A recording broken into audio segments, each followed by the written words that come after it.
everyone to welcome, welcome, welcome to another dangerous podcast. I'm your host, Ian Alley Seals, here with my fearless co-host compatriots. Sound off, everybody. Who's with us? Jason, I'm here. Carrier's with us. What? Whoever I am. That's I'm Joel. here. You That's bet Joel. your balls John Carrier's with us. Ow! Hey guys, I'm really proud of us. What is this? Is this week 15? Is this 15 weeks of this podcast so far? At least. Counting Pop Rock. And this is the first time we have all actually, without prompting, introduced ourselves in the opening. I know we had a hard time with that. No, this is minimum like 17. And 17 weeks, we learned how to say our names. Yeah. So, guys, listen, congratulations. We got it. That We is did our names right. Yay! We did it, guys. This podcast opens with me saying, "Who's with us?" And then there's dead silence. And then I have to be like, "Well, Jules, Jason, John, blah, blah, blah, blah, blah. We're all here." No, we're on task. And we're on task for a very, very important episode. We're going to get to that. So how's everybody doing tonight? How's everybody doing on this fine spring evening? I'm doing good. Right. And Okay. You know what I figured? Now we lost it. We lost it. Like, we're all in sync. let me. John, how are you doing tonight? Somebody want to go first? I figured out. See, you were talking about nobody talking, and I thought I'd jump in. Does anybody want to go first? Jason, you want to talk about how you're doing? How you doing? Sure. Jim? I'm doing well. I've had some difficult times lately, but I'm back on track now. Excellent. So I'd say I'm doing good. Right on. Jason, some of you don't know, Jason recently was recovering from COVID. He had some internet trouble, and he was on the lam from the government, who were stalking him for his involvement in extracurricular scientific mayhem. And I'm glad you got that all worked out. We'll never turn them in. Never gonna. No, They'll never find you here. not in this podcast that's on the internet, streaming across Maybe the some entire other world. podcast, but definitely not this podcast. No, Jason is nowhere to be found. John, how are you doing, buddy? Doing really good. You know what I figured out this week? What's that? And I'll prove this later on. I won't do it right now, but Jason looks like the drummer of the Revolution in the video for Raspberry Beret. And So later what? on, I'll have a pick and we can compare. But Jason looks like the drummer of the Revolution. I've not seen that, so I don't know. What Well, I'll tell you, like, I've been watching a hell of a lot of the Umbrella Academy lately, which I kind of avoided for a really long time. I don't particularly know why. And that show is all time travel nonsense.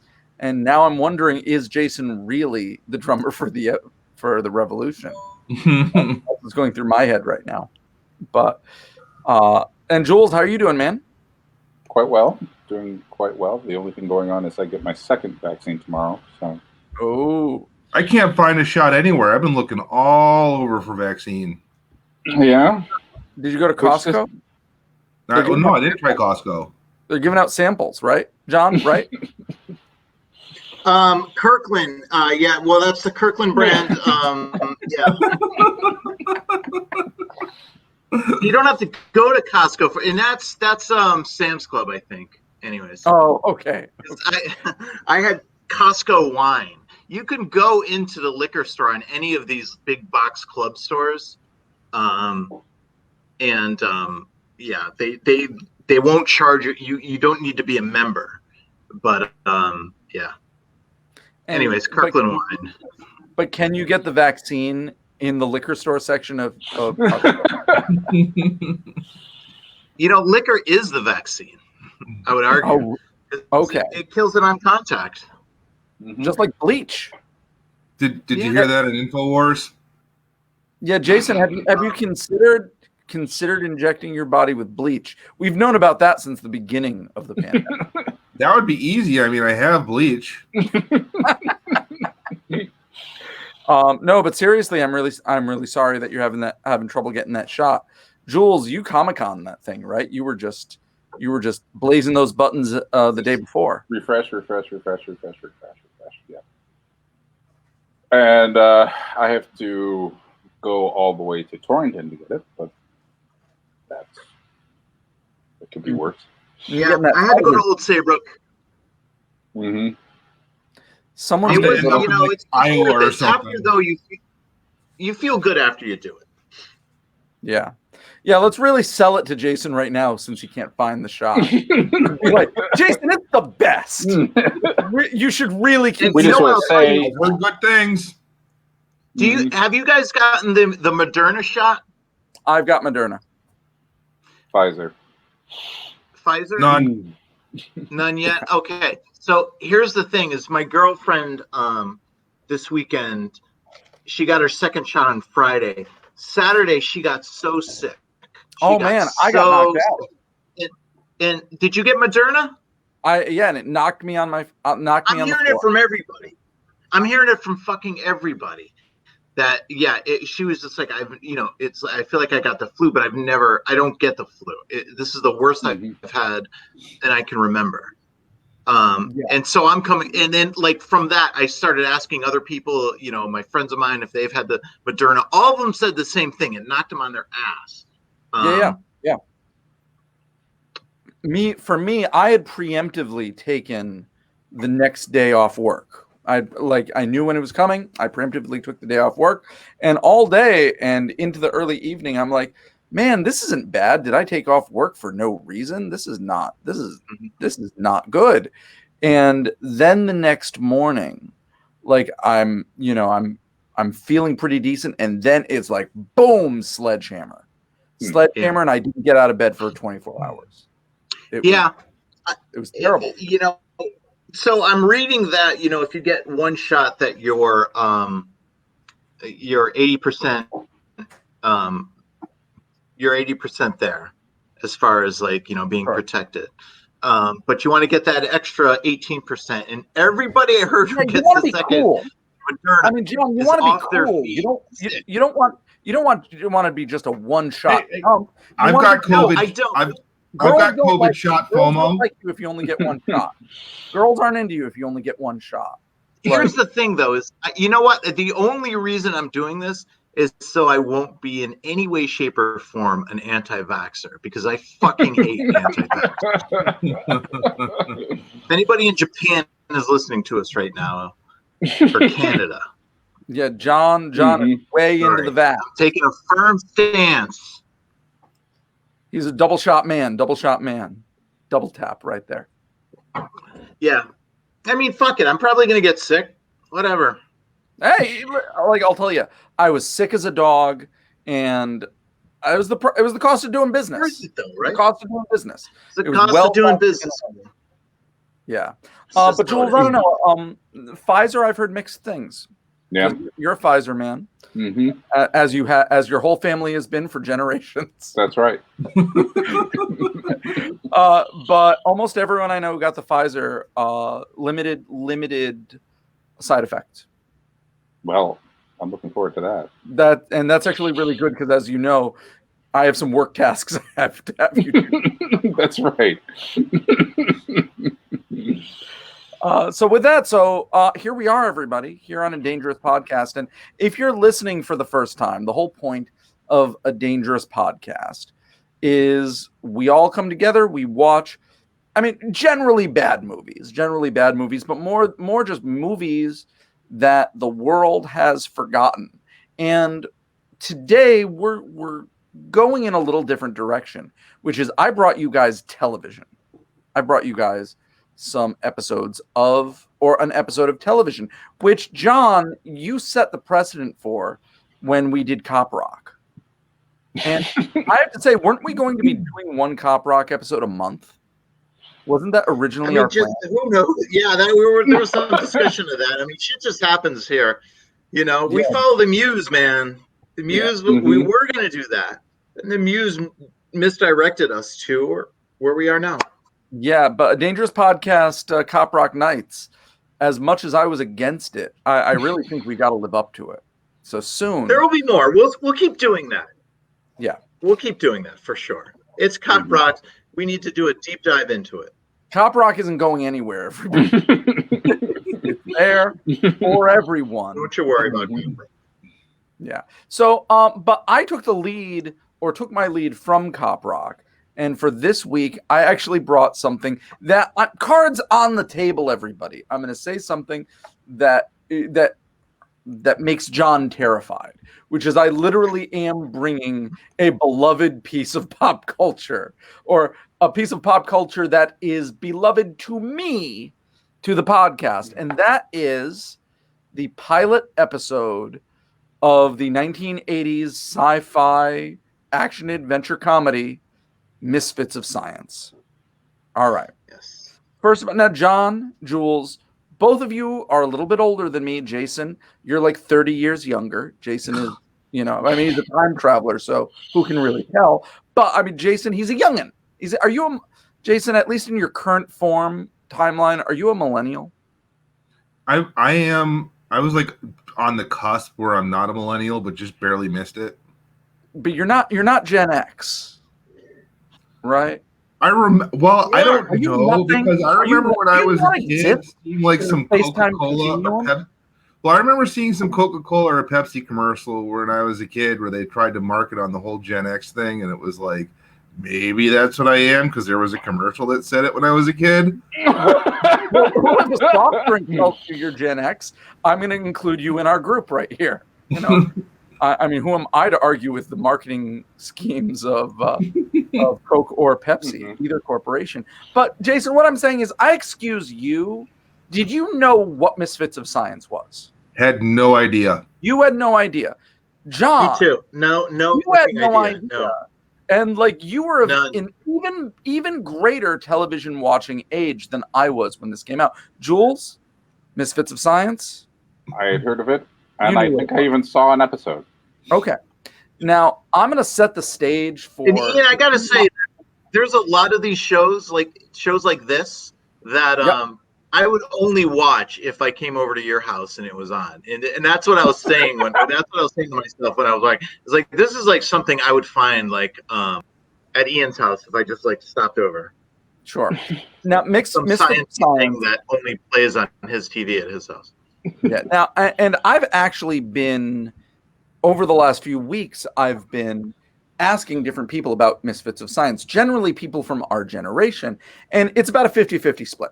It's a 50-50 split where I say, hey, Misfits of Science, and they go, hell yeah, Courtney Cox, or either, what are you talking about? John, you're in the what are we talking about camp. So I'm going to set the stage. I am about 5 years old, and I'm watching television, and this thing comes on, and it just explodes my mind. It's like, it's superheroes, it's science fiction, it's weird stuff, it's people running, there's giant people shrinking and solving crimes, and I'm loving it. Now, like my kid right now, I have a 5-year-old, he just turned 5, and all the time he's watching like Transformers or or modern Transformers or weird cartoons and everything like that. And he runs around the house going shooting laser beams out of his hand. We understand that children do similar things, and it brought me back to like kindergarten or first grade when my teacher had to bring my parents in by saying, we have a problem because Ian keeps pretending that he's shooting electrical beams from his hands and it's disrupting the class. And while I'm having this particular discussion, I'm there going whole time. Like, I would get that from? Yeah, I would sit at the breakfast table just like going zap, and I was just zapping stuff all the time. So I loved this show. And when you're a little kid in the 80s, TV is this nebulous thing. It's like, you sit down in front of it, and sometimes MacGyver comes on. You don't know why. You didn't plan for this. It just kind of happens. Sometimes Your parents sit you down in front of it, and a 7-foot-tall African-American gentleman shrinks down to be the size of a Ken doll. No apparent reason. TV giveth, and TV taketh away. And TV giveth, hath giveth. TV gave us science, and then it cruelly took it away. So that's what I'm bringing you guys tonight. And I swear to you, the fact that I brought this here, it doesn't change my love for it, because I love Misfits of Science. But at least this pilot episode, it fits our definition, because a lot of people don't remember this show, and it is most certainly not good. Are we all kind of on that same page here? Sure. Yeah. I came up with I came up with my own name for the show. What's that? Shit X-Files. John, no, it's not Shit X-Files. It's Shit X-Men. That's what it is. Okay. It is crappy TV X-Men. That's what it is. Right. No, I'm with an X-Files. So, do we want to jump right into this thing? Let's do it. You want to do this? You know what? Fuck it. Let's jump right into it. Let's do it. Let's get no preamble, no weird talking about Steven Seagal or anything, or Lou Diamond Phillips. We're getting the science right now. Yeah, we're 15 minutes in. We're already starting to talk about any movie ever. Yeah, and it's not a movie. It's not a movie. Television pilot. But wait, it's kind of a TV movie, right? It has a really long running time. Wasn't it like an hour and a half? Oh, the pilot episode was a movie. That was an hour and 30 minutes or something. Yeah. And there are problems with that. So first of all, I want to set the scene for how this show happened, because this is we've had similar talks about Cop Rock. And how did Cop Rock happen? And everyone just goes cocaine. No, it isn't just cocaine. That would be part of it. But that's not what happens here. So Jules, can you back me up on this? Misfits of Science was CBS. I thought it was NBC, but where did Tartikoff work? Why would I remember? He eventually was at NBC. I don't know if... can you be looking this up right now? I'm looking it up. Okay. I thought it was CBS, and I'll switch it over to NBC. If that's it's NBC. It was NBC? Mm-hmm. Okay. So at the time, NBC was doing the worst of all the networks. It was just failing. And Brandon Tartikoff, and that is a name that is familiar to people like me and Jules, who are TV junkies and nerds, and people who have gone to the television museum in New York City many, many times. Back when you couldn't watch stuff on the internet. It was the most amazing place. I can't believe we did that. I mean, because it's funny now, because now you can go on YouTube and see just about anything. But we would go to the TV museum in New York, where they had a giant tome. They had a giant room with little librarians, and you could go and you could fill out what TV show you wanted to see from what time, and then go to a little booth and watch it. And those it was kind of like in Rollerball, when they had to travel to the computer to query it about things. Exactly, it was exactly that scene. Jason gets a bonus for this by tying all of this back into Rollerball. That's a great job, Jason. Air high five. Boom. So and Jules, if I recall, those docents, those librarians, they were really something special. They were proto hipsters. Yeah. They were and their whole job was to make these TV nerds that come in feel cool. No. You're here, you're one of us, and we're cool. You don't need to feel bad. No. Yeah, it was pretty cool. That was the only way you could do it back then, and that's one of those things. Does this still exist? Yeah, it still does. far smaller facility at this point. So, and I remember we would go in there, and it was the most amazing thing. Like you just said, you would go to a docent, and you'd fill out your little librarian card, and they'd give you a kiosk. It was very science fiction, and then your show would just pop up there. And I remember I was really, really interested in watching Misfits of Science, but instead I chose the very special episode of Family Ties, My Name is Alex, and the first episode of the David Letterman show. That's what I went for.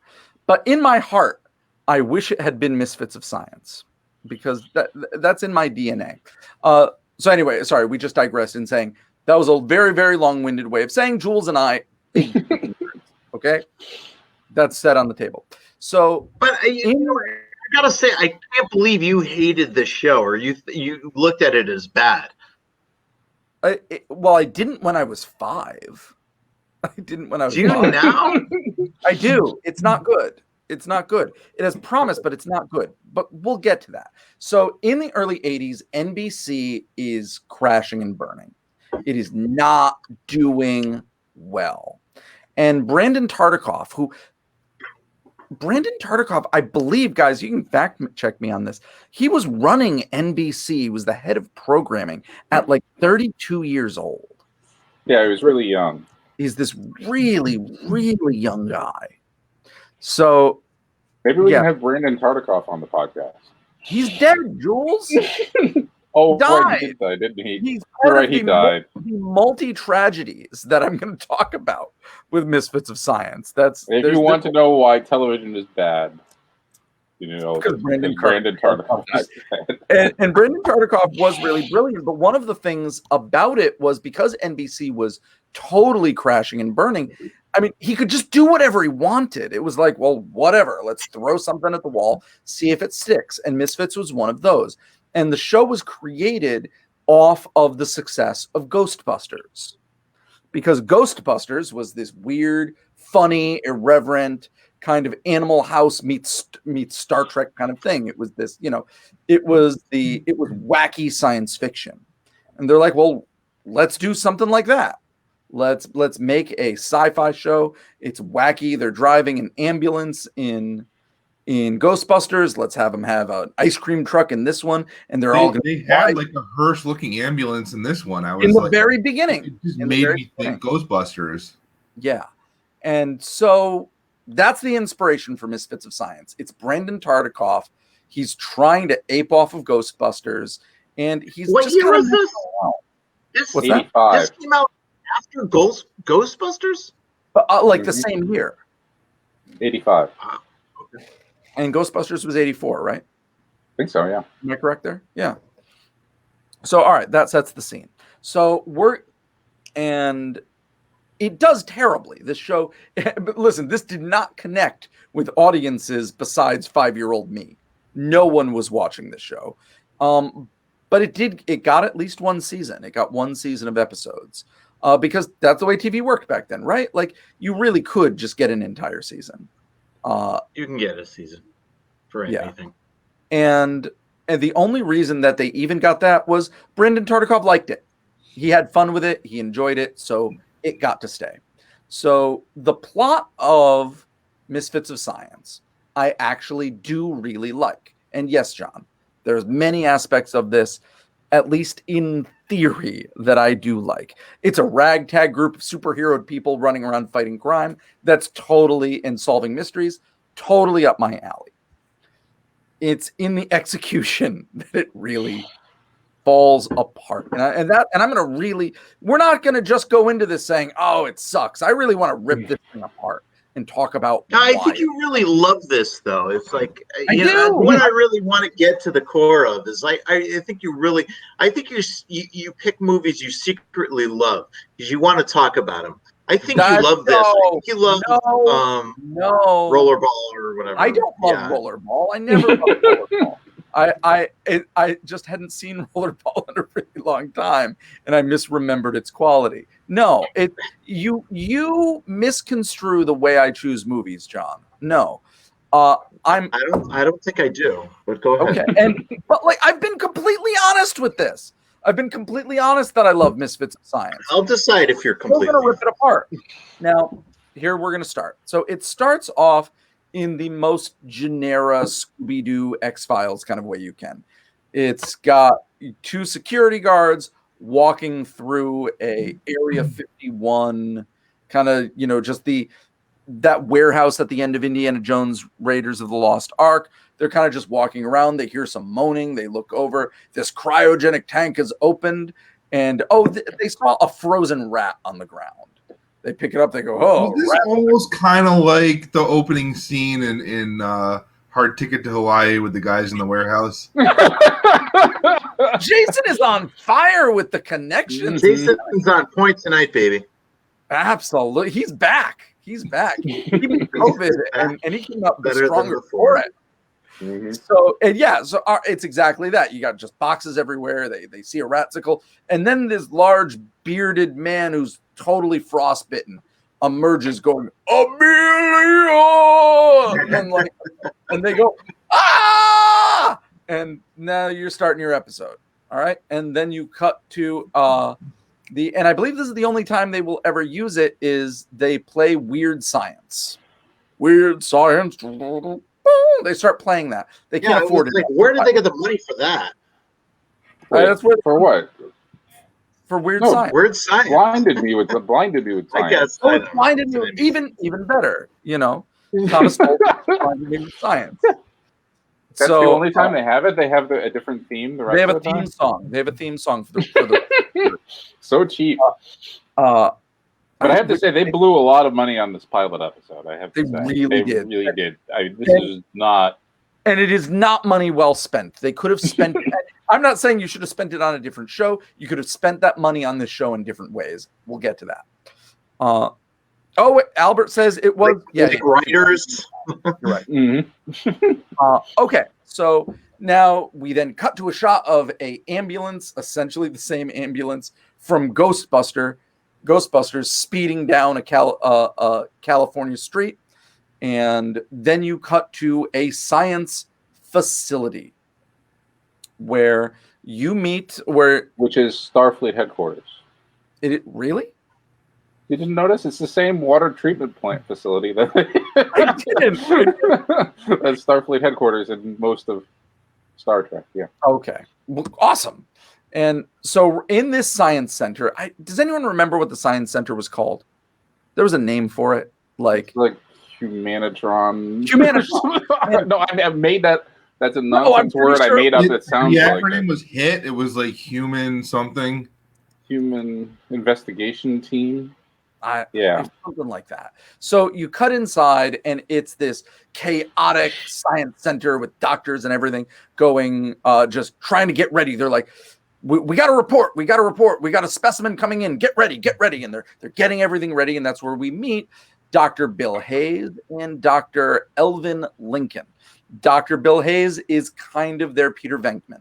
He's a pretty boy. He's wisecracking, and generally a funny guy, I guess. He was funny enough. Played by Dean Paul Martin, the son of Dean Martin.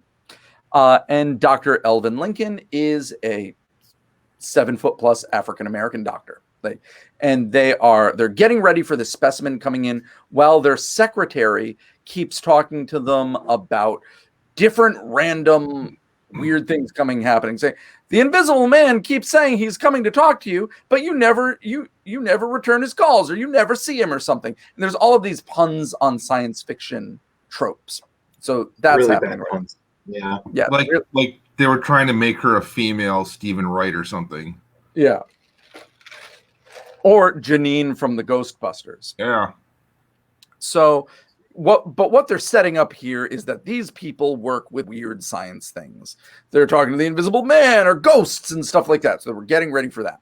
Then the ambulance comes in and they pull in a guy in a cryogenic tank. And it's that same giant, that same frostbitten giant.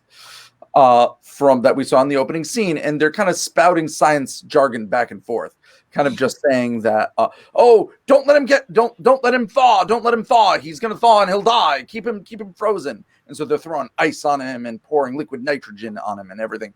I'm gonna cut to a comment by Albert, who just said, first, I was 10 when Misfits happened, and I did get a kick out of it.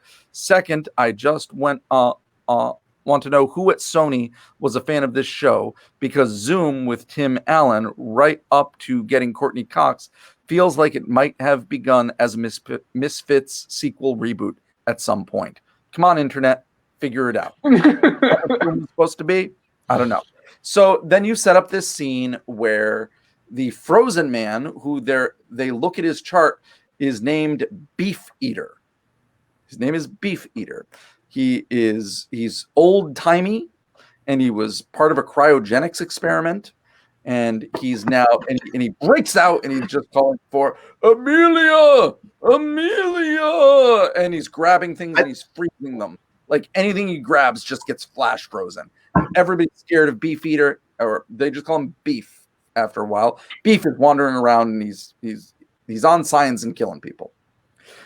So at that same time, the big military brass who's coming to inspect this science center is there. Now, how do they subdue Beef? They figure out that who he's calling for is Amelia Earhart. We don't know. That's a throwaway line. It's kind of, and it's really weird because they're just kind of like, oh, what has something to do with Amelia Earhart, because it was frozen the same year she disappeared. Yeah, and there you go. That's going to be number one of the problem with Misfits of Science, is that every concept is half-baked. Yeah. Like they come up with an idea, they do not move past the surface level of it. They're like, this guy, he's old-timey. He's going to be yelling for Amelia Earhart. That's what it is. Okay, sure. So they're trying to subdue Beef. They say, oh, Amelia Earhart. And so then they give him a Snickers bar. They kind of like cryogenically freeze a Snickers bar. He eats a Snickers bar, and that calms him down. Everybody's on the same page with me, right? That's what happened. Yeah, I'm with you. The commercials they have for Snickers later about being hangry. Okay, yeah. It well predates that ad campaign. And so they get Beef Eater subdued, and the government, like the military brass that there's like, this is incredible. All of the implications that this has for the military, because then they get into some exposition that the freezing ability of Beef Eater is ginormous. If he were to dip his finger in a lake, it would flash freeze it, but it would thaw him and he will die. Everybody remember that right now. If Beef Eater touches liquid, it will freeze, but it'll thaw him up and he will die. All right. So the military is very, very interested in what just happened here, as anyone would be. This guy is just like, he's freezing everything. He's killing everything around him. We can use him for military purposes. I think they even talk about, like, we can freeze the Soviet subs right in their harbor and stuff like that.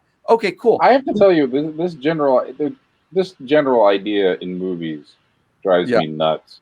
That what the military actually wants are like massive investments in small amounts of people with bizarre powers. It's like, no, they're a body of like hundreds of thousands of people, and that's the point. Having like all of these weird things. It's like, actually, if you want to, a movie people take seriously, it's like Jason Bourne or whatever. Okay. Because if you remember, Jason Bourne was like raised from birth to be the perfect soldier or something weird, right? Sure. And it's kind of the problem with Jason Bourne is that he took up 5% of the entire military budget. Right, yeah. You spend all that money on Jason Bourne, and meanwhile, I, with no military training, can just shoot him. And that's a problem. That's a problem in your plan. So that's one of my least favorite military tropes in science fiction movies. Well, it's here in spades, but Jules, it's going to turn on a dime. This is the way this conversation goes. The military guy goes, wow, this is incredible. This beefeater freeze man, he has there's so many implications for military use. This is incredible. And then our Dr. Billy Hayes turns to him and says, like, yeah, maybe you should invest in our department. Spend some money. We can be giving you lots of super science things. And then the military brass guy looks and goes, no, we're going to shut you down. You're out of a job. Wait, what? He's obviously completely fascinated by this freeze man and all of the military implications, but he's like, yeah, no, never mind. He's like, shut it all down. You're done. It makes no sense.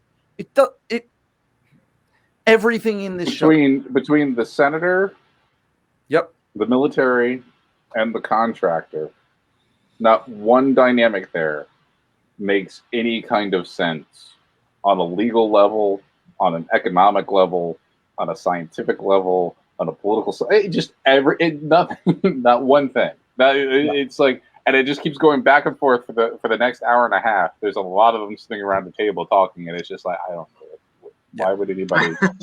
What? Okay. So what happens next is you cut to the classic military boardroom scene where they're watching test footage of a weapon. It's the same thing that you will see in a far superior super science film, Real Genius. And you see it all the time, you watch this, crazy footage of all this super science stuff, and then the lights come on and you realize you're in a boardroom. In this case, we are watching the testing of the neutron beam. Right? That was what it was? Yes. Neutron beam. And Jules, can you talk to me a little bit? Like, what was the military idea behind neutron weapons? I don't know. Wasn't it like... Yeah, I remember people talking about them speculatively in the 80s and the neutron bomb. And in fact, all the talk was as mushy-headed as this, which was the idea that for some reason that we don't use nuclear bombs because they're like dirty. Okay. Not that they kill millions of people. That's not what's keeping us from using them. It's the radiation fallout part. If we could just kill millions of people with nuclear weapons, we'd be doing that all the time. But it's the radiation that is bothering us. So if we have this neutron technology, we're just going to be going hog wild. We're just going to be like, let's kill a million people. Why not? It's not going to get any radiation, so no skin off our back. That's the premise of the whole show. But yeah. So they're developing not a neutron bomb, but a neutron ray. A ray in like a mounted gun that you could shoot and essentially kill everyone and everything on a citywide level. Okay. Now the lights come up and the military's like, oh, this is incredible. This is great. And the contractor's like, yeah, this is great. We're done with the neutron beam. It's great. And then you cut over to one of the other people at the table is a Dr. Momquist, played by veteran character actor Eric Christmas. And Dr. Mom, that's what they'll refer him to him as. Dr. Momquist, Dr. Mom, is horrified. He's like, I thought that we stopped all of our research in the neutron beam. It's too unstable. It's too dangerous. I put a stop to that in my department years ago. And they're like, yeah, well, we didn't listen to you, Dr. Momquist, and we went ahead and made it. And he's like, well, you don't know what you've done. You don't know what you've done. And he kind of storms out. And the contractor goes, well, I don't think we can trust Dr. Momquist anymore. Maybe we run our own experiments with him. And then soldiers grab him. Because that's the way this works.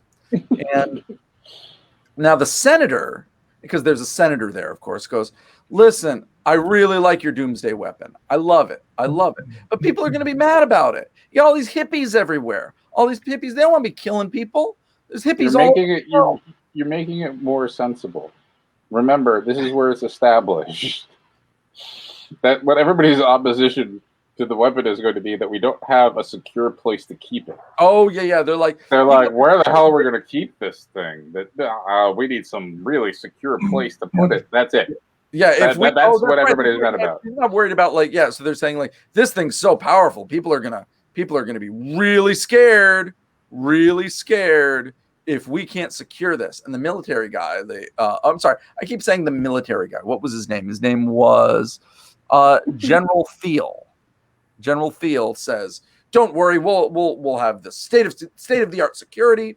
It's going to be fine." He's like, "All right, well, we're going to need to show the public that this neutron beam is fully secured. All right, we've set this up. Okay." Then you cut to forlorn Dr. Billy Hayes and Dr. Elvin Lincoln, who are on a basketball court. And Billy Hayes, he's trying to get Elvin to play basketball. And they're playing against type. It's like, isn't it wacky? There's a black guy who's really tall, and he's not good at basketball. He's not good at. Can you believe it? He can't play basketball. Dr. Billy tosses him a ball. He drops it. The other people on the court are saying, "Hey, man, hey, Stretch, come play with us. It's a pickup game." He's like, "No, I don't want to play. Like, I hurt my back," or something like that. He's very self-conscious about his height. Well, I will say, by the way, that Dr. Lincoln, he's kind of my favorite character of the show. He's a reasonable man. Dr. Lincoln is a reasonable guy. So Billy Hayes is just talking to him like, "You're wasting your potential, man. I wanted this 7-foot power forward, and look at you. You can't do anything. Can you just please try?" He's like, "Billy, come with me for a minute." And then he goes on this whole spiel about, "Do you know how hard my life is? Do you know how hard my life is? I'm a giant, and I can't play sports. I just can't. And it plagues me. I want to be a smaller guy. I want to be a small guy. Do you realize the horror that I live every day being 7 feet tall?" And you've got like maudlin music playing, and we see the pathos and the curse that Dr. Lincoln has by being giant. For those of you who do not know who this actor is, remember the actor is Kevin Peter Hall. You do know him. He was the Predator in The Predator. Ooh. He was Harry in Harry and the Hendersons. Essentially, if there was a monster that was really effing in big, a costume, right, and really tall at that time, it was Kevin Peter Hall. And he is great. He's awesome. And he's tragedy number 2 that we'll talk about later in this episode. And I don't know. I'm really glad that he got to be in something where he didn't have a monster mask on. And I thought he's fun. I looked at him. I thought, I've never seen this guy in anything before, but boy, was I wrong. Yeah, you've seen him in a ton of things. So then they wax poetic about the loss of their research site because, as they said, this was the only place for the weird people. If you were weird, you would find solace in our lab. But now that our lab is gone, where are the weird people going to go? By the way, Albert just made a comment. Also, remember the basketball bit. It will be crucial later. Oh, yes. that Billy Hayes is into basketball, and Dr. Lincoln is not good at basketball. They're not going to drop that little bit of trivia right now. So that's going to follow them to the end of the pilot. So they're very sad and maudlin about the fact that their research facility is closed when they get a call. Where did they get a call? Was it did they have a car phone? Did they have an old cell phone, or was this just at Billy's house? What call? That was his house. It was at his house. It was confusing because his house was right off like the Venice Beach boardwalk or whatever. And I'm like, why are they hanging around in a park grilling? And then I realized it was his house. It's his house. And so they go in and he gets a call, and it's Dr. Momquist, who has been kidnapped and there is being tortured. That you can just do that in like a normal research facility, but they are. He's like, Billy, they've built it. the neutron beam. They've built it. And they have me hostage. Hang up. And they're like, oh my God, they did it. They kidnapped Dr. Mom. We got to get him back. And so now the mission is on. They've got to rescue Dr. Mom, and they've got to find the neutron beam because it is unstable and it is dangerous. And so what are they going to do? They need to put together their superhero team. And that's when you found out that there used to be lots of people with superpowers that used to be going through their research facility. So number one, they go to find Johnny B. And it is made clear that Johnny B does not want to be found and he doesn't like them. Dr. Lincoln keeps saying, Billy, this isn't a good idea. He said if he ever saw us, he'd kill us. We do not want to go after Johnny B. And so they're driving through the desert and they pull up to a ridge, and at the top of the ridge, there's a Silver Bullet trailer. And we then get what I kind of think is the best visual effects of the entire series. So they pull up, they're like, and they're saying, well, let's find Johnny. Let's go lock on the door. He'll be fine. He won't be angry at us. And then a giant bolt of electricity fires from the trailer and almost vaporizes them. And so they hit the deck. They're on the ground. They're looking up, Johnny, we just want to talk. We just want to talk. More lightning bolts. And you look up and there's a greaser. And this is something I really didn't understand, is that their bad boy, their 1985 bad boy, is a 1950s greaser obsessed with Chuck Berry. Is that what bad boys were in 1985? I mean, punk rock existed. Johnny B could have been a punk rocker. But no, he's got a leather jacket, he's got slick back hair, he's got a white tee, he's got sunglasses on. And the way I think this is one of my objections to the show, is that it's supposed to be misfits, it's supposed to be weirdos, but I get the distinct impression from the show that nobody on the writing staff was weird at all. They don't know any weird people. And they're just sitting there being like, what would that be like?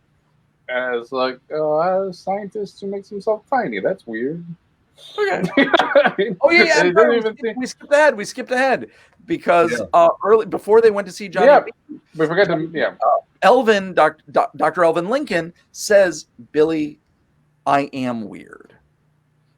What do you mean? He's like, well, as I just said, I really want to be shorter. And I created a serum to make me shorter, but it went too far. And then he touches the back of his neck, and then he shrinks. And he's just this little dude standing in the mass of his clothes. And the one thing I want to really I want to be clear, I'm very happy of, is that they didn't give him a little mousy squeaky voice.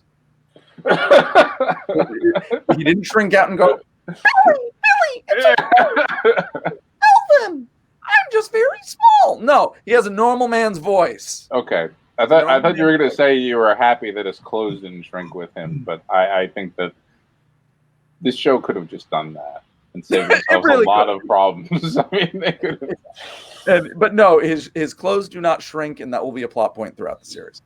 So yeah, Dr. Elvin, he's a shrinker. He's like the Atom. He can, or Ant-Man, he can shrink really small, but not that small. That's another thing. Like, he's not getting really small. He's not getting to be like the size of a thumbtack where you can do some junk, like walk under doors or anything. No, he's the size of like a Ken doll. He's like 6 inches long. As far as small, that's not really small, everybody. Like, there's not much he can really do. But anyway, 7 foot tall guy, he can shrink small. They go find Johnny. Johnny's shooting lightning bolts at them. He interlocks his fingers, points at the camera, his fists glow blue, and then he shoots a lightning bolt. It looks really badass. It's awesome. Then the way that they calm Johnny B down is Billy holds up a tape and goes, I brought you a Chuck Berry tape. And then Johnny kind of stops shooting lightning bolts and runs at super speed down the hill. Also a really cool effect. Can I say that? That was a well-done effect. It wasn't a $6 million man. it was a pretty good super speed effect. So, and so he runs down there, he grabs the tape, and he goes, "Best of Chuck. I already got it." All right. And so then they talk to Johnny B, and then you find out that his life in the science lab, this refuge for the weird people, was pretty hellish. They ran painful experiments on him, and Billy kept totally messing with him. They were saying that Billy would like spray him with a squirt gun, and we'll get to in a minute why that's really bad. And then Billy's answer was he kept playing Chuck Berry and it got on my nerves. You're not selling me, Billy. I understand why Johnny doesn't want to be around you anymore, but they talk him into joining the team to go rescue Dr. Momquest. Next up, they go after a young Courtney Cox. Courtney Cox is playing a 16-year-old Gloria, and Gloria's in the mall, and she has telekinetic powers. And like Carrie, she's getting mad at Mean Girls, and she's making the mall rip apart. She's just ripping apart the mall with her mind, and she's very scared because she does not have control of her powers. She ends up in jail. They then go visit. I was really relieved by that scene of her ripping up the mall, because I was like, I don't know how they expect to have a TV show where all the characters have powers and the effects to do those powers are so complicated and expensive. Yeah, you know what I mean. And how they do the telekinesis. But telekinesis was cheap and easy, is what I'm saying. I was like, oh, finally something they just solarize the film and then have prop people throw props around, and then I'm like, oh, finally something cheap that you will see in every episode, because because like everything else was really, like the electric guy. I mean, those are all like hand drawn electric, bolts and stuff, and like that's time consuming and expensive. So, and that's the way that they do the telekinesis. The film solarizes, and you do get that $6 million man like sound effect, and then stuff just starts flying around the room. So they go to Gloria's caseworker, who is Miss Jane Miller, played by an actress named Jennifer Holmes, who is also the name of one of our oldest friends and longtime viewers. So Jane Miller is also Billy's ex-girlfriend. All right, everybody's with me so far. Dr. Billy Hayes used to date Jane Miller.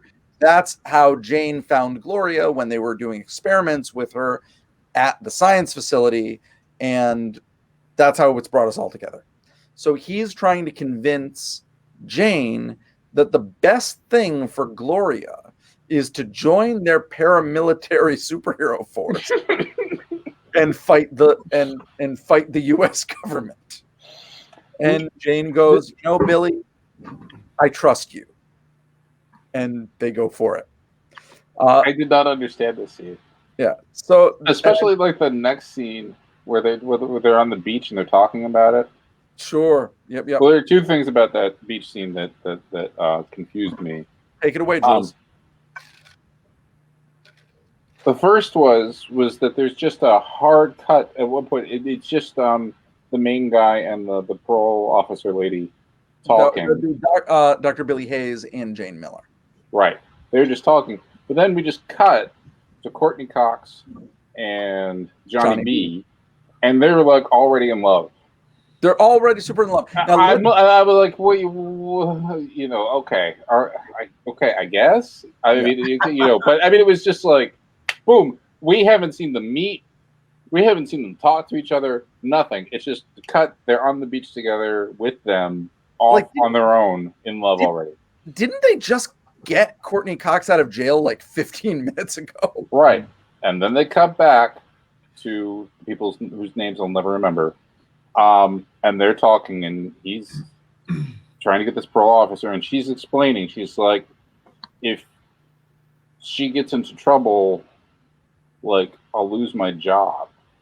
And I'm like, that's not how parole officers work. You don't You don't get fired when your parolee gets arrested. we'd have no parole officers if that were the case. Although I guess when you put them into a weird paramilitary misfit outfit, I suppose you get fired. But I mean, it's all. It was at that point my brain was just melting between the military and now this. I'm just like I can't even begin to. And at that point, that's where I just. We were talking last week about the Ewoks or whatever, and this was just a kid show at night. Yeah, it really is. I mean, there was really not much meat on the bones there for the adult to be watching this with their kids. I don't even mean that by contemporary standards. I mean that by like 80s standards. Yeah. You know what I mean? Well, they were trying to do Ghostbusters. They were trying to do that type. By the way, Albert just as a comment that we need your underage, emotionally traumatized teenager to take on a clandestine military conspiracy lady for ex-girlfriend. Want to come along? That's pretty much the entire scene. And the answer is yes. She does, and it's time to go. So now I want to talk about the other scene, the love scene, or the first love scene. So Johnny B is walking around with Gloria, who's Courtney Cox, along the beach. Let's talk about the age discrepancy right now. Courtney is clearly Courtney Cox's character is 16 years old. And you could sell me that Courtney Cox herself was not much older at that time. It is one of those cases where an actress playing a kid is pretty young. Courtney Cox looks about 16 at that point. Now, Johnny B is clearly 33. Yeah. He's a good-looking guy. He's a really good-looking guy, and he's a greaser. Yeah, not a teenager. He's not a teen. He's not even in his early 20s. He's 33 to 35. Right. And they're talking. That's when you hear Johnny B's story. That like he was a rock and roll musician, a famous rock and roll musician, and he was on stage, and there was a freak electrical accident, and it didn't kill him. It gave him powers. Now, before any of you scoff, that is a straight up standard superhero plot line, right? Oh, that is straight up. That is almost the exact, other than the rock and roll part, that is the exact origin story of Spider-Man's villain Electro. I mean, it is. I'm not scoffing at that. He's He's on stage. There was an electrical accident. Now he has powers. That's a totally legit superhero origin. I wasn't going to question that particular part of it, but then again, my brain melted when it's like water electrocutes him. Oh, okay. Here we are. That doesn't make any sense. Stop. Oh, yeah. I'm just like, well, let's get to that because so then Gloria then says, "Yeah, I'm a really big fan of yours, Johnny. I knew who you were." And he's like, "Really? Really?" And she's like, "Yeah, I bought all 4 of your albums." He's like, "Wow." And then there's a guy who's wakeboarding. No, not wakeboarding. What is that kind of thing on a beach where you've got a little like leaf shape figure out what that guy was doing. And the waves come in and then you throw it on the water and you jump on it and you kind of surf that along. So that guy's going along and he splashes a little water. Oh, Albert just threw a fact. He says, "Holy shit, the actor was only 4 years older than Courtney." I can't believe that. Way! No, John, what? Can you please get photos of Courtney Cox? And the actor who played Johnny B was Mark Thomas Miller. We got to look at this. I'll try. I don't know if they're on here. This is crazy. This is crazy. But okay, anyway, so that kind of surfer guy splashes a little water, gets on Johnny's feet, which start to sizzle, and he goes, "Ah!" and he falls away. And he's like, "The water burns me." And then Courtney Cox becomes enraged, looks at the surfer guy, film solarized, and she throws him off his board, and he falls like out of nowhere. And I'm going to say right now, you're kind of selling me that Gloria should be institutionalized. This was fine, but what if she was really mad? Like, that guy didn't mean any harm. He was minding his own business on the beach, and she's Dark Phoenixing it up here. She's telekinesing this guy. She could have killed a man right there over her new crush that she met 15 minutes ago. Like, and it's made to be that she was in the right to do this. She was not. Yeah. So anyway, now we've set this up, and we have set up that Johnny gets burned by water because electricity and water don't mix. I guess, I don't know. But now let's take this back to Dr. Billy Hayes, who would periodically shoot squirt guns at Johnny B while they were in the facility. Mm-hmm. That's horrible. He was like burning this guy all the time because he didn't like his music. Dr. Billy Hayes, you're right for Johnny to want to kill you. It's right. Just saying that. Maybe he was the only one that knew that didn't make scientific sense, so he just did it anyway. He's like, this doesn't make sense. I'm just going to burn. I got bad news for everybody. That Johnny B is 90% water, like the rest of us. I don't know what he's supposed to do about that. How is he still alive? I need some food, but no water in my food, please. Just give me some raw. By the way, that's a really raw energy drink packets. I won't even mix the water in. That's how I live. That's a really dark, like, superhero origin. Is like, well, he got his electrical superpowers, but he died 2 weeks later because water. Or all of the water in his system literally burned him alive. Yeah, right. So, okay. Anyway, we're going to kind of burn through this right now. We don't need to go into all the details. We have the Misfits of Science team together, and we know they're called the Misfits of Science because they're all wearing Misfits of Science basketball jerseys. Why are they doing that? Because Dr. Billy Hayes was putting together the company basketball team, and he already made the shirts. I'm also going to say... Yes, this is one of the few plot points that they were very clear, wanted to make you very clear why they were wearing those uniforms. Yeah, and like, any other thing that you had confusion about, they're not going to deal with that. But why they're wearing the uniforms, answered. Yes, and as a comic book writer who have often in my work had to explain why these characters are wearing these costumes, that's a pretty decent one. I'll say it, and they tongue-in-cheek like explain it away. They're like, Dr. Billy will say, "No, we're gonna wear these because we're a team, and we need team colors, and we need to be one group. And also, I made the T-shirts. I already had the T-shirts made. It's a good joke. It happens." So they then remember what they're doing here, folks. They're gonna storm the research facility. They're gonna save Dr. Momquist and try to get the neutron beam. That's what they're doing. So how do they get in here? Wait, why do they have the ice cream truck already? Do they know they need to save Beefeater? Why is this? Okay, they have an ice cream truck, everybody. They have an ice cream truck. Yeah. So how do they infiltrate this facility? They kind of just plow through. Okay, everybody look at this. You have a young, fresh-faced 16-year-old Courtney Cox and a man who is not a day younger than 35 right next to her, being Johnny B. The guy in the far left in the leather jacket. Left in the leather jacket. They're only 4 years. You know why he looks so much older, even though he's only 4 years older? You know why? Why? It's those damn cigarettes. I mean, look, he's wearing a leather jacket. He smokes a cigarette. He's a OT every time. Okay, thank you, John. Thank you for throwing up that photo.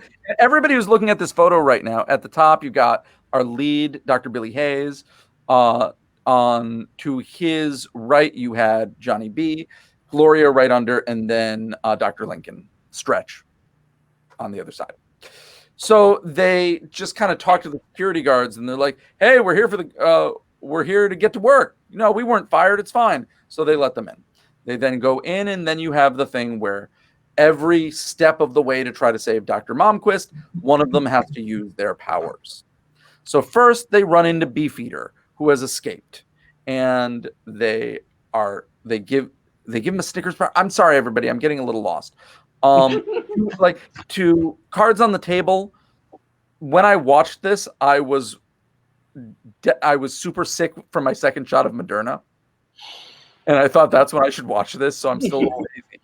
This totally tracks with the Ian, whose job it is to recount every film, does not take notes and has only a vague idea of what on brand, everybody. Well, no, they get to the lab Yep.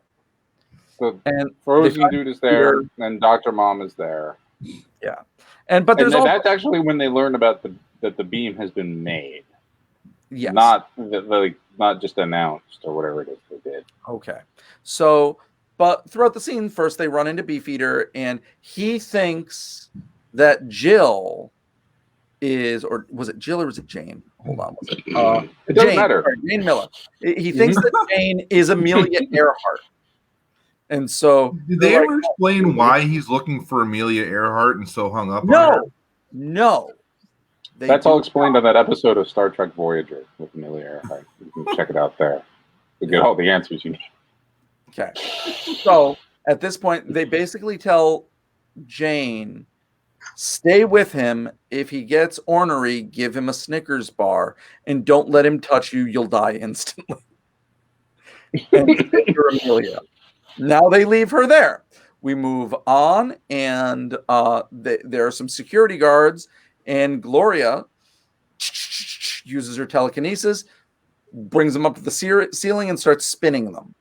She has to stay there so that she can keep them spinning on the ceiling. Albert says that the freezing guy doesn't show up in the rest of the series because Marvel said that they can't use him. Is that true? Because he also seems like a total pain in the ass character to have around. Enormous amount of makeup. He's got this temperature that has to be maintained at all times. So he's not very useful. He can only say one word. He's got to be babysit at all times. It just seemed like he's always at the verge of death. I'm just like, this guy would really drag a TV show down if he's on every episode. Because it'll be like, where's Beefeater?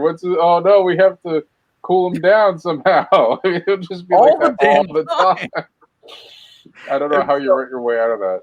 Okay, so you've got that, and so Gloria is doing that, and then they get to the lab to save Dr. Mom, but they can't get through the door because they don't have security clearance, and so now it's time for Dr. Lincoln to stretch down to the size of a Ken doll, and then rappel using string from the ceiling. So he does that. All right, we have now successfully used everybody's superpowers except for Johnny B in an efficient way. Now we've rescued Dr. Mom. They pull off the electrodes. And now the military is showing up outside. And you got tanks and you've got machine guns and you got bazookas. And they're all getting ready because they left Johnny B, our electrical dude, outside just in case of problems. And he's there and he goes, Johnny B, you got this. You got this. And then he starts internally singing the lyrics to Johnny B. Good by Chuck Berry. This will not be the last time he does this.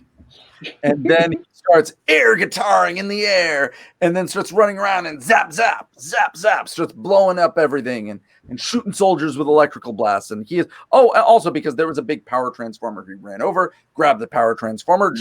Now he's full of juice and he's zapping everybody. Zap, zap, zap. To Chuck Berry's Johnny B. Good. Jason just zapped out for a second. Yeah.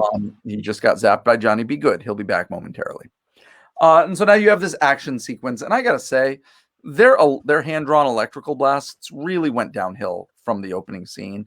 Mm-hmm. They're kind of lame. It's Johnny's zapping people, but damn it, at 5 years old, if I didn't think this was the coolest damn thing I'd ever seen. So now we've got that. There's this big fight sequence.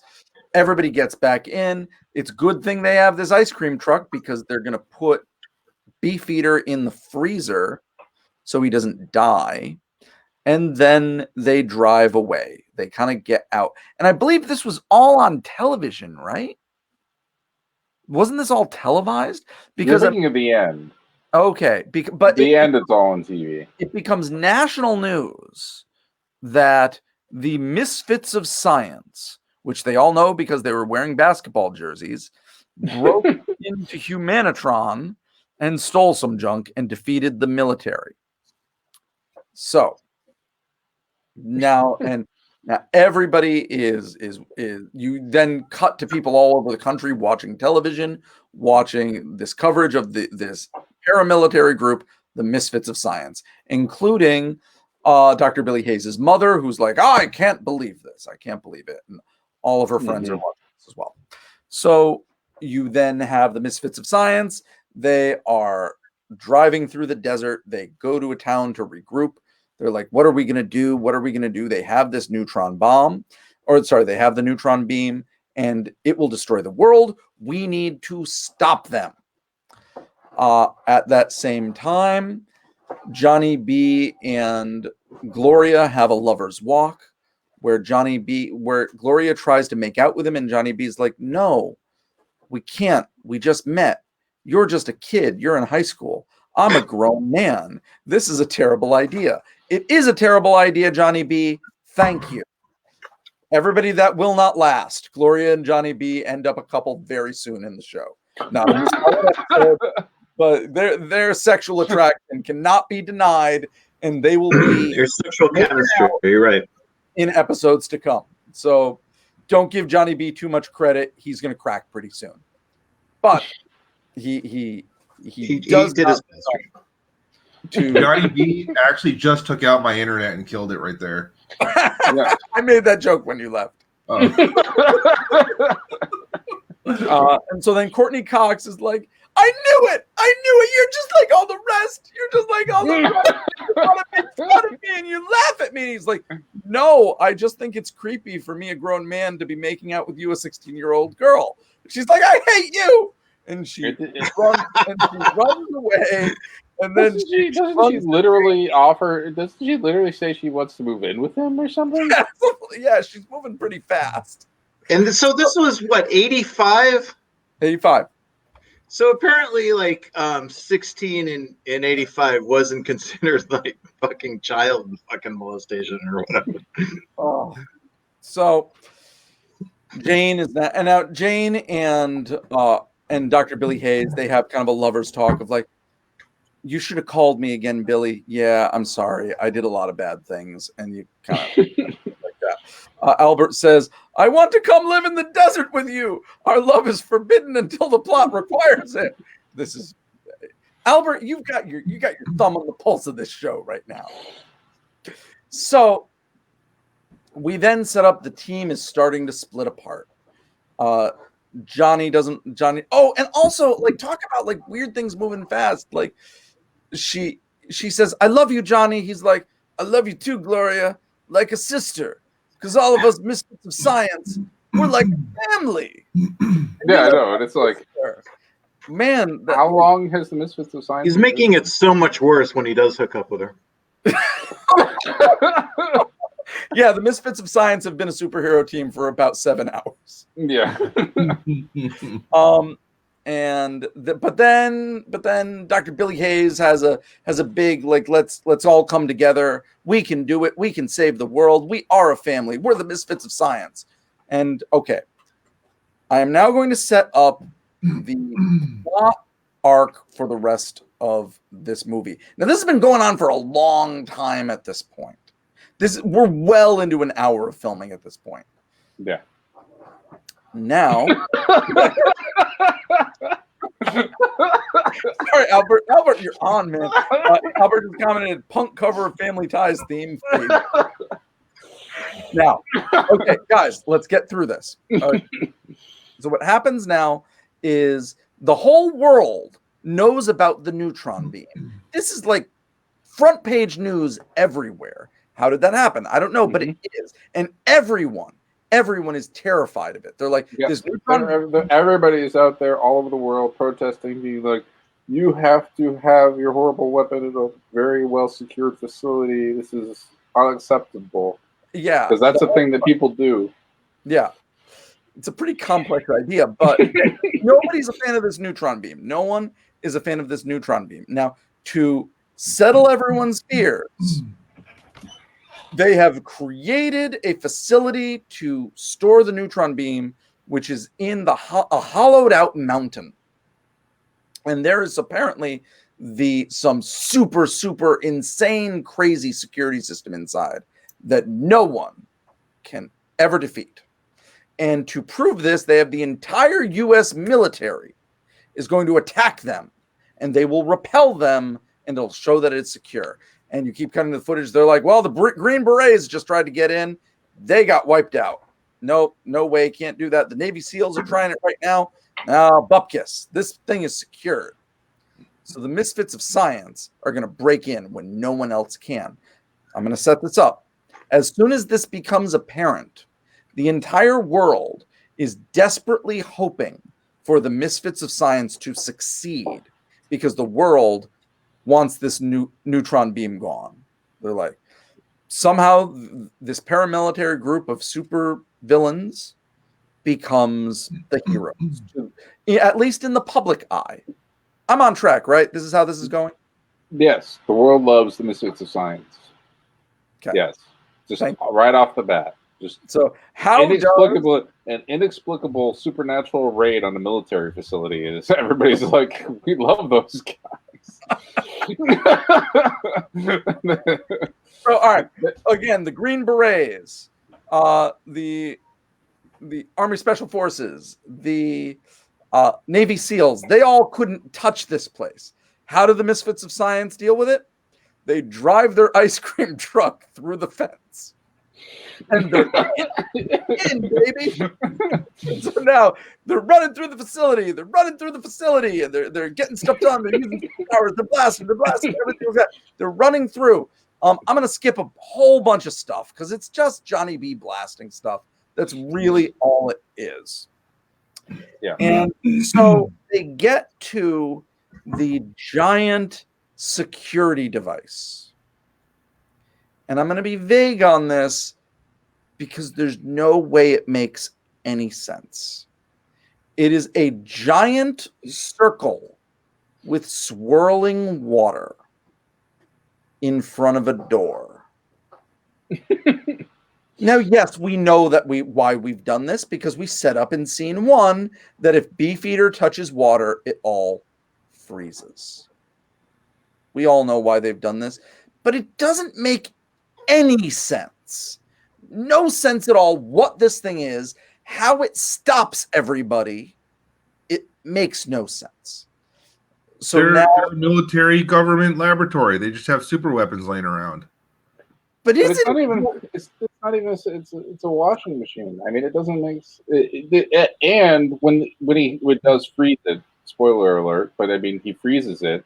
But then they're just walking along like this, like gangplank over the thing anyway. So even if it wasn't frozen, they should be able to just walk through, because it's still rotating, but it's ice.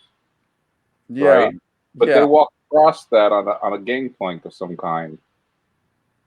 You see what I'm saying? Yeah. You see what I'm saying?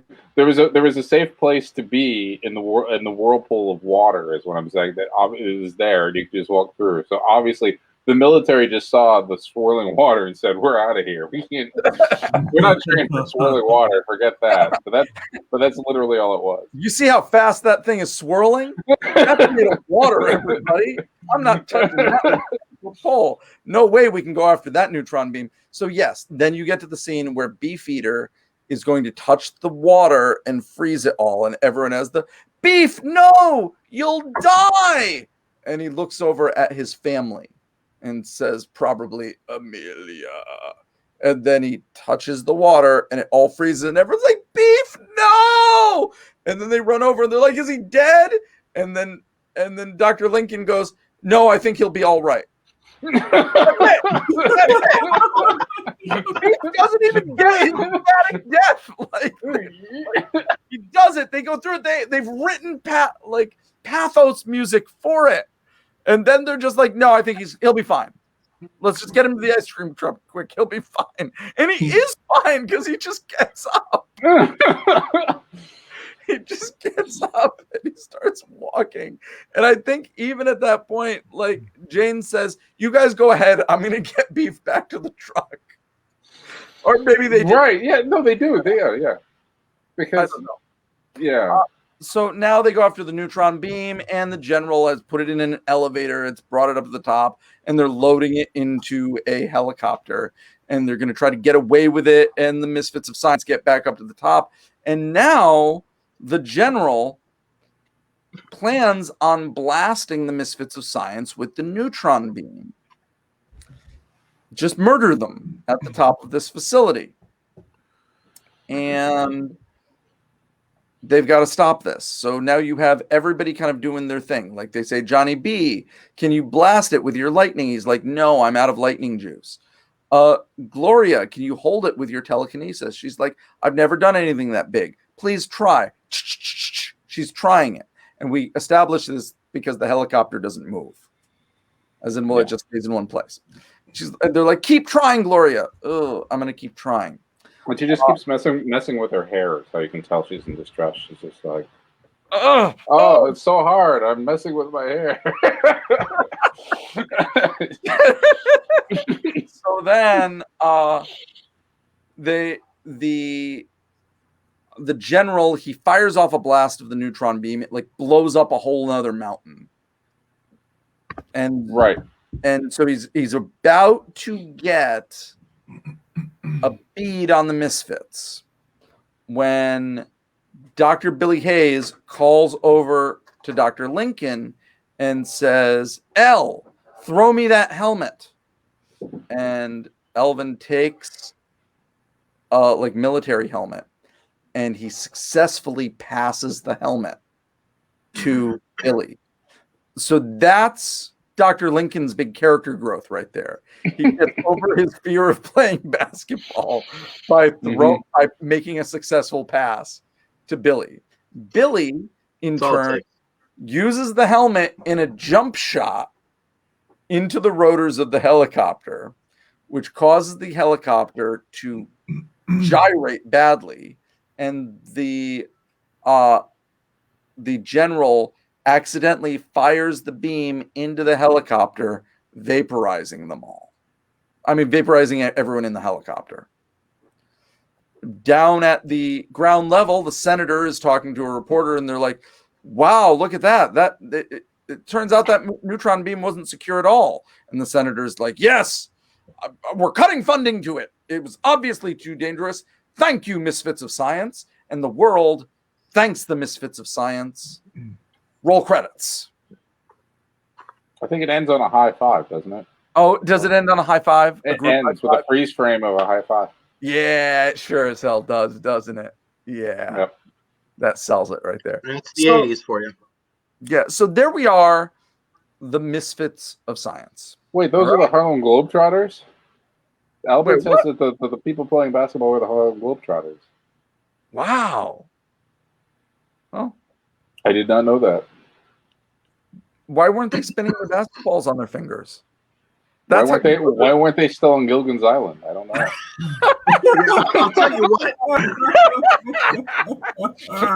If I'm watching an 80s show and I see a bunch of black men playing basketball, I just assume it's the Harlem Globetrotters. Assuming one of them is bald. Whether it is Gilligan's Island, Scooby-Doo, or Gilligan's Island. How the fuck did they get on Gilligan's Island? Jules, how did it happen? It happened that essentially they left the island. They got off the island. Oh, that's right. But then they found that they missed it so much that they went back and they built a resort there. They built a hotel. They built a hotel there. Built a hotel. And the Harlem Globetrotters were staying at said hotel. Is this called like Return to Gilligan's Island? I think so. Something like that. I just guessed that. I mean, was it everybody back there? Was the professor back there? I don't remember if anybody was missing. Was he the concierge? Like, what was happening on that? I don't remember. God, it would have been great if the Misfits of Science went to the Gilligan's Island. But anyway, here we are, guys. Here we are. So I'm going to say right now, what do I like about Misfits of Science? I do like the general tone, all right?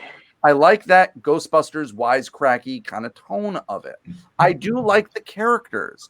Johnny B is straight up badass. He's a really fun character. I like the actor who plays him. Courtney Cox is fine. She's doing fine. I really like Dr. Elvin Lincoln. He's really cool. And I'm glad. Oh, by the way, Albert says, no, literally the Harlem Globetrotters. That's it. Not wrong. I'm really glad that actor Kevin Peter Hall got to be in something that wasn't a monster mask. Yeah. I like the characters. but it all is so lazy. And I don't mean lazy in like you could have done better. Like they don't even finish their ideas. Like let's take the whole thing with Beefeater right now. All right, they set it up. He's a super freezer guy. You touch water and it freezes. There's so many other things they could have done with that. Easier things that make sense. I don't know. You could have froze a cup of water and threw it at someone's head. They could have made a moat around the place, and then he had to freeze the moat. He could have. He could have literally frozen the water that was coming out of the fire sprinklers, so that the electrical guy could go inside. Boom! Right there. Like they don't think about anything in this. None of it makes sense. It is like a stream of consciousness superhero film. And it completely just all falls apart. Like everything down to the whole neutron beam and like making it this giant global conspiracy / global like protest movement. Like none of it makes sense. If you had just simplified it down a little bit, the basic premise. The super science lab has been shut down. You need to get superheroes that used to be part of the lab to go rescue people in it. That's the show right there. You didn't need more than it. You didn't need any more than that. And that's the thing that I hate about the show the most, is that it has the makings of a fun action adventure television show. And it completely swifts. It completely misses it. It's nearly unwatchable. And this is, you can't, the concept is so appealing that you have so much going for it that it really does take a lot of neglect to not have that not have you just drawn in completely. You know what I mean? You should really be drawn in completely by the 80s show with the science freaks in the basement. You know what I mean? It's just like, how can this not work? But it's simply not as compelling as it would be. It really doesn't take much to make this really compelling. I mean, it this really had the potential of being way ahead of its time, though, don't you think? Yeah. The world we're living in now. I mean, if the people who made this show can see the future in what every movie is and every TV show, and what's going on, they would have been like, "We are fucking geniuses." Like you've got the damn Avenger movie making billions of dollars. Dude, this is back in mid 80s when if a movie made $1 million, that was fucking unheard of. Yeah, I mean it's so sad. It's just there's an Avengers movie, not a Superman movie, not a Spider-Man, an Avengers movie making $1 billion. Yeah, and this movie, which is basically cooler X-Men, like bitier it's X-Men California. It's X-Men California style. Right. And that didn't work. They couldn't make that. They had to work hard to not make this work. They worked really hard to make this pilot terrible. Jason's sitting there in the background. What are your thoughts? Not really. My head's just as empty as that movie. Mm-hmm. Any reason for that, Jay? Nothing breaks me about your mining computers. Oh yeah. I will say once again, though, the basketball jersey concept, that was fun. I liked it. There's so much I like in this, and it kills me that it's so bad. And I will also admit I have not watched a single other episode. I haven't watched any other episodes of this show. Like all I'm working off of is memories from when I was 5 years old. And so one of those memories, there's a scene that will come up later on. This isn't Cop Rock. We're not watching all of Misfits of Science. But all I remember is the scene where Johnny B is tied up back to back with Gloria, and they're on a chair in a pool, Like, they're surrounded by water, and if they move, he's going to electrocute them both. And they've got blindfolds on, and then Gloria uses her powers, and the blindfolds like fly into the air. That's all I remember about the show. Do you remember how much people? Do you remember how much people were tied up in 80s shows? Like every episode of any show. Yeah. People are tied up. No. I'm convinced, because in the pre-internet days, I'm convinced that there were producers who had a secret list of fetishes they wrote that they had. Yeah, and they were picking up the scripts, and they'd be like, "Oh, it has that one," and they'd be like, "Right." This is the only way those guys are going to see anything like this. We're going to get those people. They're going to remember this for the rest of their lives. So here we are, guys. I'm glad I brought it, and John, I don't think I'm disappointing you, because I don't love this. I mean, I want to love it. I want to be nostalgic for it, but it really doesn't live up to snuff. It is not wrong that this show was canceled. I don't believe that you don't love this. Oh God, what does it take, John? I think you really love this. I really think you love it. I think you actually love this. Yeah, mm-hmm. I think it's like Johnny B and Gloria. It's like they deny it. They're acting like it's okay, but in the end, they're in love. I think you want to pick movies that you like, and you want to talk about them.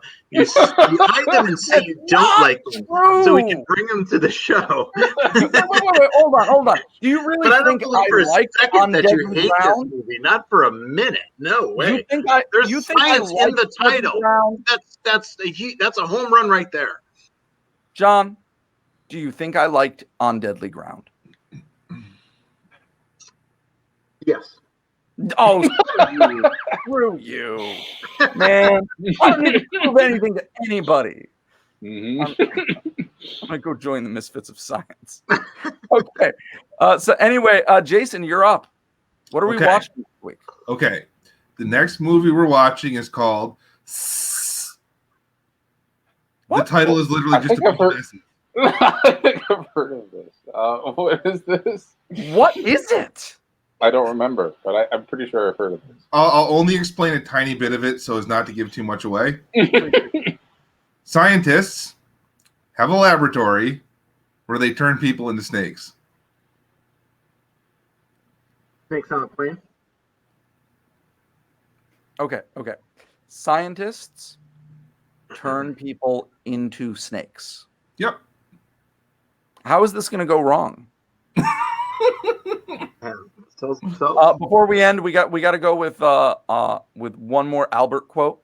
Albert, who has seen the rest of the series, says there's a $6 Million Man parody later on in this series. The whole series is clearly a parody, which I have to believe was somehow funnier when its throwaway references were contemporary. But that's one big throwaway reference with no payoff. It's a good point. So that was Misfits of Science, and next week is Scientists turning people into snakes. Thank you, Jason. What's the name of the movie? That's how they do it. What's the name of the movie? The movie is like, if you look at the title of the movie, it's just like 7 or 8 S's in a row. Oh, for fuck's sake! Jesus Christ! I think we're going to need to know the exact number of S's to be able to find this film. Yeah. How many? I'm going on IMDb right now. I'm going. I'm just typing a bunch of S's. What are you doing Saturday? You want to go see? Oh, I found it. It is 1, 2, 3, 4, 5, 6, 7 S's. 7 S's. Oh, I should have guessed. That was my guess. Is this another Cinemax daytime movie? No, this is a PG-rated horror movie from 1973. This is not PG by today's standards. It's PG by 1970 standards. Okay. Yeah, this is Jason's revenge, because you remember his torture porny, the last horror movie, got vetoed, and so Jason's like, "All right, you didn't like that? I'm giving you a PG horror movie. Yeah,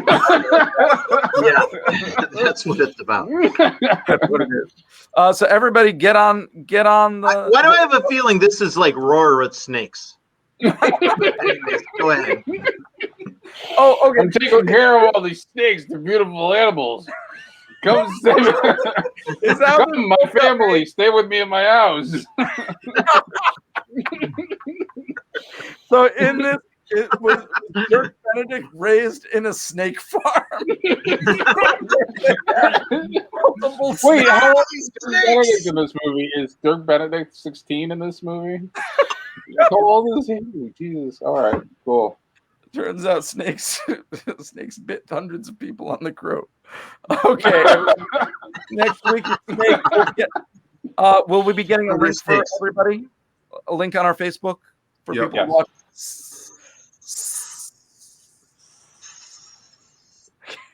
Everybody, my name is Ian Alley Seals. I'm the host of A Dangerous Podcast, here with John and Jason and Jules.